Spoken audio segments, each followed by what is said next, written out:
কিছু মানুষের মেহফিলে বসেছিলেন এক দক্ষ জহুরি। তিনি তার মতির থলি থেকে একটি মতি বের করে সবাইকে দেখিয়ে বললেন, এটি সবে আফরোজ, রাতে চমকায়। শুনে সবাই মুগ্ধ হয়ে গেল। কিন্তু সেই মেহফিলে একটি চোরও উপস্থিত ছিল। সে ভাবল মতির থলিটি কিভাবে চুরি করবে। সে খুব বিনয়ের সাথে গিয়ে জহুরিকে জিজ্ঞেস করলো, জনাব, আপনি কোথায় যাবেন? তিনি বললেন, আমি মুম্বাই যাব। চোর থলিটি চুরি করার উদ্দেশ্যে জহুরির সঙ্গে সফরে রওনা হলো। জহুরি বুদ্ধি করে মতির থলিটি চোরের পাঞ্জাবির পকেটে রেখে নিশ্চিন্তে ঘুমিয়ে পড়ল। ওদিকে চোর সারা রাত ধরে লুকানো মতির থলিটি খুঁজতে থাকলো। পরের রাতে আবার একই ঘটনার পুনরাবৃত্তি হলো।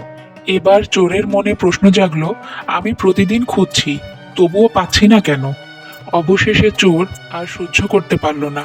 সে জহুরির সামনে মাথা নত করে বলল, সত্যি কথা বলছি, আমি চুরির উদ্দেশ্যেই আপনার সাথে এসেছি, কিন্তু আপনি আমার উস্তাদ। কয়েকদিন ধরে খুঁজেও আমি মতির থলি পাইনি।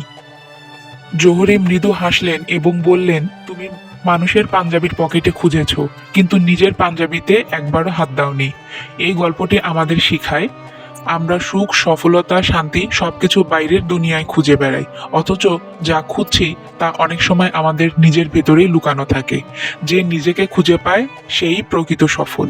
তাই নিজের ভেতরে খুঁজুন, নিজের আত্মাকে চিনুন, কারণ প্রকৃত সম্পদ সেখানেই লুকানো।